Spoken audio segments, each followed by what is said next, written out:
Yo, what's going on, guys? Crispy Flakes here. Welcome to Extra Crispy. For today's video, we got mid-season NBA playoff seeding predictions. Bleacher Report article by Zach Buckley.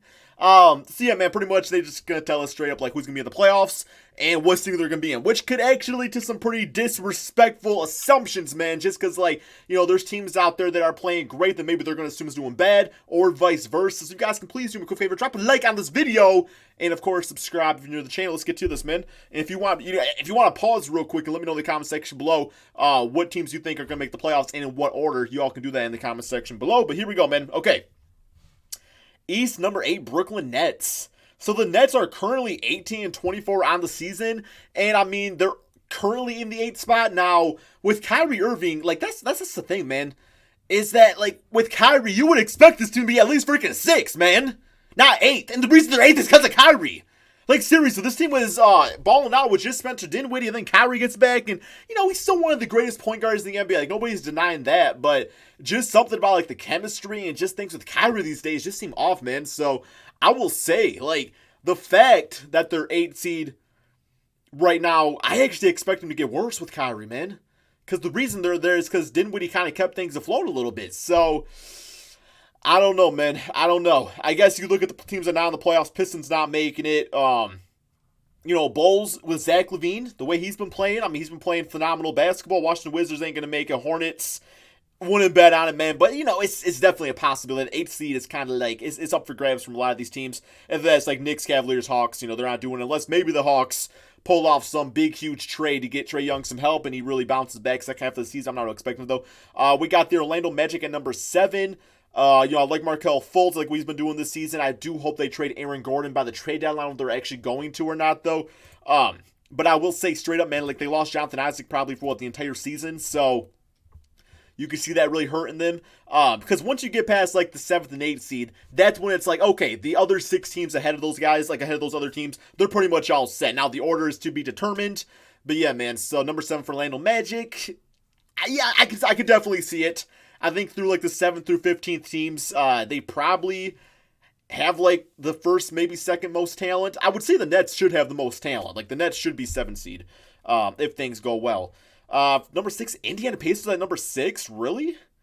I mean, this team is number 6. They're 2 games away from second place. And that's without Victor Oladipo, who's one of the best shooting guards in the NBA. Now, I will say, if Oladipo comes back and he's kind of like Kristaps Porzingis, where it takes him a while to return from form, I guess in theory that could mess up chemistry. But if he comes back balling, which I think he will, because Depot is just one of those personalities, just one of those guys, man. I can honestly see them getting like 3rd through 4th seed. I really could. I can see the Pacers being like the dark horse along with the Miami Heat. I feel like both those teams are dark horses, but the Heat not really dark horses anymore, because we all know what they're capable of. But the Pacers, I don't think they get talked about enough. Next, we got number 5, Boston Celtics. So, yeah, they just blew out the Los Angeles Lakers. They're playing, looking a lot better now, man. They were struggling there for a little bit. I do expect by the trade deadline they're going to pull off some sort of trade and get some sort of rim protector, which I think takes this team, honestly, to the next level.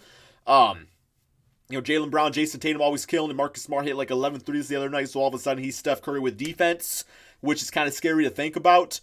And, of course, you got Kemba Walker. You got to mention him, man. So, yeah, number 5 for the Boston Celtics. I personally like them over the 76ers.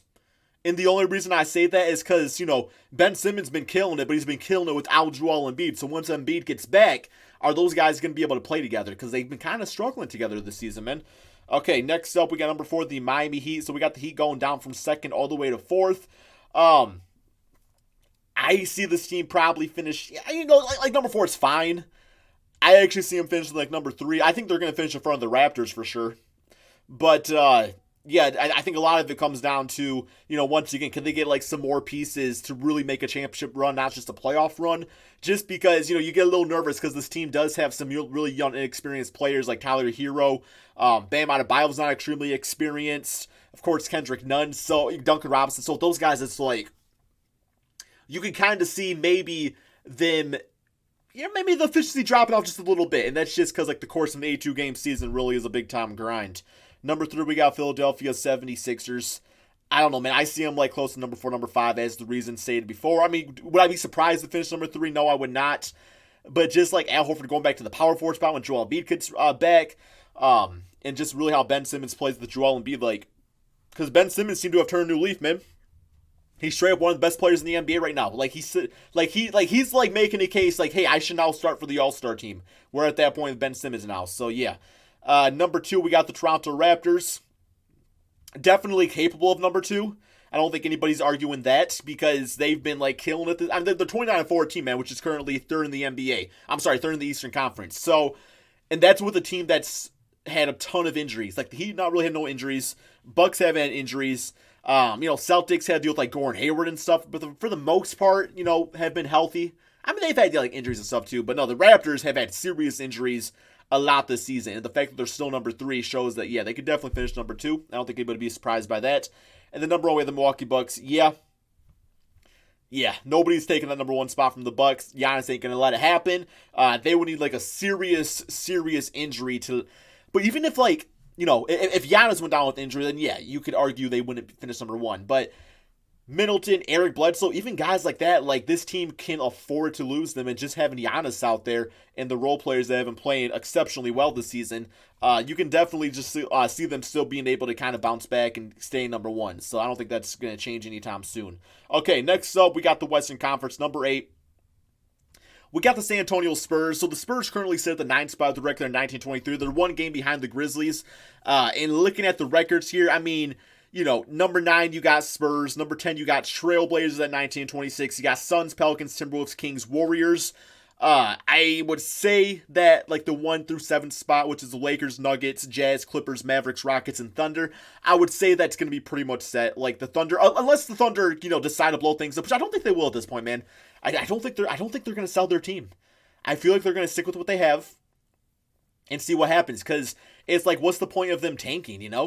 It's like they already got a lot of draft picks from like the Clippers and the Paul George trade. I think they got draft picks from the Rockets also in the Russell Westbrook trade. But number 8 for San Antonio Spurs, I'm going to give the benefit of the doubt right here and simply just say like, yeah, you got Greg Popovich, you got more of a veteran team that I would, like, you got to give the nod to Greg Popovich and them over the Memphis Grizzlies. The Memphis Grizzlies, an amazing, absolutely pristine story this season. But then again, the Portland Trailblazers, like, Damian just dropped 60 points. Like, I don't see him backing down either. So, I don't know, man. We'll see if they have Portland on this list.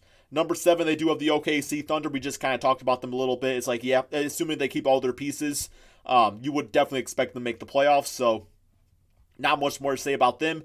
Okay, yeah, so number 6, we got Denver Nuggets. So, the Nuggets are currently number 2 at 30-13. So, they would have to move down quite a bit, man, to go down to number 6. I think that's kind of disrespectful. A lot of people typically sleep on the Denver Nuggets. I don't know why. I really don't know why. Like, Jokic is amazing, one of the best centers in the NBA. Jamal Murray is a great scorer, and sure, you might argue he's not really worth the Supermax extension or whatever it was that he got. But regardless, he's still a great point guard here in the NBA, and it's really the role players that kind of bring things together. And the Nuggets are one of those teams that I could see them making some type of move. But even like if they don't, Michael Porter Jr., he's looking like he's going to be the real deal. Will Barton's a nice piece. You got Gary Harris out there. Paul Millsap, Jeremy Grant, all good veterans. So, yeah, for them to go number 2 all the way down to number 6, man, I don't know. The Nuggets, to me, they're just a regular season team. Like, they're a team that is going to get by and get one of those top 3 seeds simply based off of just really good chemistry. Well, they have a lot more chemistry than a lot of these other teams have. Number 5, we do have the Houston Rockets, who have been struggling as of late. I'm trying to see over here, man. I got like a list over here. Let me see if I can pull it up. Yeah, they're on a bit of a losing streak, guys. Currently a 4-game losing streak. So I don't really understand how the Rockets go from, number 6 with that 4-game losing streak to number 5 based off this list.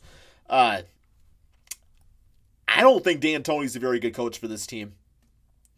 And I don't expect D'Antoni to get fired this season. If the Rockets don't finish how they expect to finish, he's going to get fired, of course. But just something about this team just reeks with inconsistencies. And it's just like, it's just kind of, I guess the best way I'm trying to put it, man, is like we kind of know what to expect from the Houston Rockets. I feel like they're the most predictable team in the NBA. So, number 5, number 6, not that big of a difference, but still.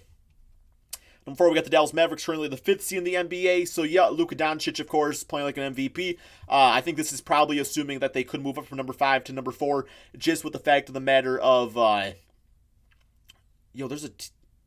Nuggets moved out. Come look at the standings, too. But no, because, assuming Kristaps Porzingis finally comes back and plays healthy, then they would get better because of that. You would expect them to get better.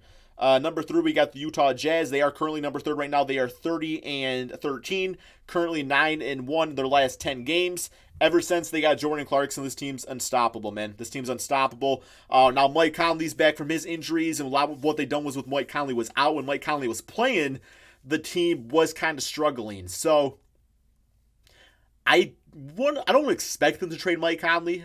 I just don't really, like, and for one, I don't think they get equal value back from him at this point. And number 2, it's like, he's still a good player. I feel like he's just kind of struggled to start the season off, but I still think he'll be a big part of this team, man. I still think he'll be a big part of this team. But, if the Jazz were to trade him just because they're like, hey, look what we did without you, I don't know, man. I do think there's a lot of teams out there that could use his services. Like, even like a trade to like the Miami Heat would be really cool if they're going for like another piece like that. Number 2, we got the Los Angeles Clippers. They are currently 30-13, 4th in the Western Conference. The only reason I have a team like the Denver Nuggets over the Clippers, and that's not to say that I think the Nuggets are a better team, I think they're a better regular season team, is just because down the stretch, we do know the Clippers are going to rest their players. They're going to rest Paul George, they're going to rest Kawhi Leonard, and that's going to cost them a few games. And a few games in the Western Conference can be the difference between like the 2nd and the 5th seed. So, I don't think the Clippers are really playing the seeding game. I don't think they care who they play in the first round of the playoffs. And, they know eventually they're going to have to go through the Lakers. So I don't think they care where they're at. And then number 1, we got the Los Angeles Lakers, number 1. Yeah, I don't see them taking the seeding away either. But, it's kind of like the same thing where I could see them starting to like rest LeBron James a bit down the stretch. But it seems like they're going all in on bringing in some sort of player by the trade deadline. Have that be a Derrick Rose or somebody like that, man. So, yeah. So that means this article doesn't have the Portland Trailblazers making it. That's my biggest surprise. Like, I don't know, man. I believe in Damian Lillard. I really believe in him. And I believe in Carmelo Anthony. I believe in CJ McCollum. And I like that team better than the Spurs. I like them better than Memphis Grizzlies making the playoffs just based off who they got. So, I don't know, man. I don't think Damian Lillard lets this team not make the playoffs. They've had a lot of injuries. We'll see what happens, though, guys. Hope you all enjoyed. Thank you all so much for watching. Be sure to drop that like, subscribe if you're in my channel. If you want some more videos, drop a like on this one so I know. And peace out.